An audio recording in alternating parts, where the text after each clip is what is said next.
कैसे कई हफ्तों से प्लान किया गया बैलून फेस्टिवल एक पूरे शहर के लिए कई दिनों तक तबाही का बाइस बना रहा, जानते हैं इस वीडियो में। फ्रेंड्स, मैं हूं आपका दोस्त राना रामिस और आप देख रहे हैं अपना favourite YouTube channel reveal point. Friends, ये कहानी है 28 सितंबर 1986 के एक दिन की, जब एक अमेरिकन रियासत ओहायो के शहर क्लीवलैंड में साल का सबसे बड़ा फेस्टिवल मुनक्कद होने वाला था। यूनाइटेड वे नामी एक चैरिटी फाउंडेशन ने इस बैलून फेस्टिवल की तैयारियां कई हफ्तों से कर रखी थी। इस मेले का मकसद एक तो बेघर अफराद के लिए डोनेशन इकट्ठी करना था और दूसरा कि एक साथ 20 लाख बैलून्स को हवा में छोड़कर गिनीज बुक में इस चैरिटी फाउंडेशन का नाम दर्ज करवाना था, जिसके लिए यूनाइटेड वे कंपनी ने $5 लाख खर्च करने थे। इस रंगारंग मेले को देखने के लिए पूरा शहर एक्साइटेड था और शहरी एक बड़ी तादाद में इसकी तैयारी में मसरूफ थे। शहर के सेंट्रल स्क्वायर पार्क में इस 20 लाख गुब्बारों को जमा करने के लिए बाकायदा एक 3 मंजिला जालनुमा स्ट्रक्चर भी तैयार करवाया गया था।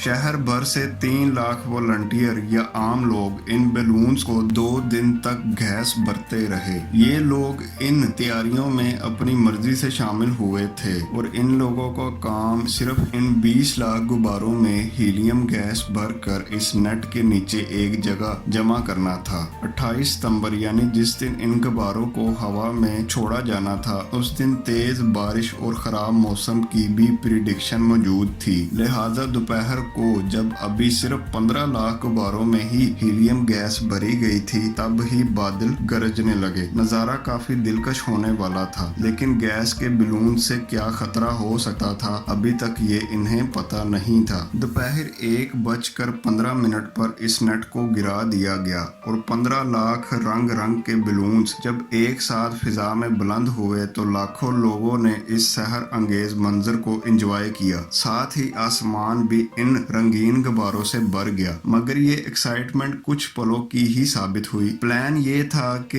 ये बैलून्स आसमान में ऊपर जाकर कहीं गायब हो जाएंगे, लेकिन मौसम के कुछ अपने ही प्लान्स थे। यहाँ पर आपको बताते चले कि हीलियम गैस वजन में हवा से बहुत ज्यादा हल्की होती है, जिसकी वजह से बैलून्स हवा में ऊपर जाते हैं। मगर तेज बारिश और तूफान ने इस अमल को उल्टा कर दिया और ये लाखों बैलून्स ऊपर जाने की बजाय वापस ही शहर की तरफ आने लगे और चंद ही मिनटों में इन्होंने पूरे शहर का निजाम दरहम बरहम कर दिया। शहर भर के रेलवे स्टेशन, रोड और गलियां इन रंगीन गुब्बारों से भर गईं। ये गुब्बारे रोड पर ट्रैफिक जाम और बहुत से हादसों का सबब बने, जिनमें बहुत से लोग अपनी जानें भी गंवा बैठे। मगर ये तो सिर्फ शुरुआत थी। जल्द ही शहर के एयरपोर्ट को भी बंद कर दिया गया ताकि इन बैलून्स की वजह से कोई हादसा पेश ना आए। इन बैलून्स की वजह से कई रोज तक ना सिर्फ रोजमर्रा की जिंदगी के मामलात मुतासिर रहे, बल्कि यूनाइटेड वे फाउंडेशन को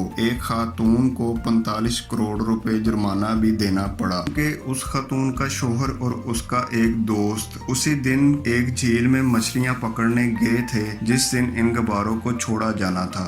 और वहां झील पर उन दोनों शख्स के साथ एक हादसा पेश आ गया, जिसकी वजह से रेस्क्यू टीम को बुलाया गया। रेस्क्यू टीम वहां पर टाइम से पहुंच गई, लेकिन उनको बचा ना सकी क्योंकि झील पूरी तरह गुब्बारों से भर गई थी और वहां पे कोई ऐसी जगह नहीं थी जिसके जरिए उनको देखकर बचाया जा सके। इसलिए वो दोनों शख्स अपनी जान से हाथ धो बैठे। फ्रेंड्स, इस वाकये को आज भी क्लीवलैंड फेस्ट ट्रेजेडी के नाम से जाना जाता है। आप खुद भी इसे गूगल पर सर्च कर सकते हैं। इस वाकये में ना सिर्फ पैसे जाया हुए, बल्कि बहुत सारी कीमती जानों का नुकसान भी हुआ और इस कंपनी को लोगों को कई $मिलियन भी जुर्माने के तौर पर अदा करने पड़े। उम्मीद करते हैं कि आज की वीडियो ने आपको काफी लुत्फ अंदोज करवाया होगा। अगर आपको ये वीडियो पसंद आई है तो इसे अपने दोस्तों के साथ भी शेयर करें। मजीद अच्छी वीडियोस के लिए हमारे चैनल को सब्सक्राइब करें और बेल के आइकन पे प्रेस कर दें। मुझे अपने दोस्त यानी राना रामिस को अब इजाजत दीजिए। मिलते हैं नेक्स्ट वीडियो के साथ। आप सब अपना ख्याल रखिएगा। अल्लाह हाफिज।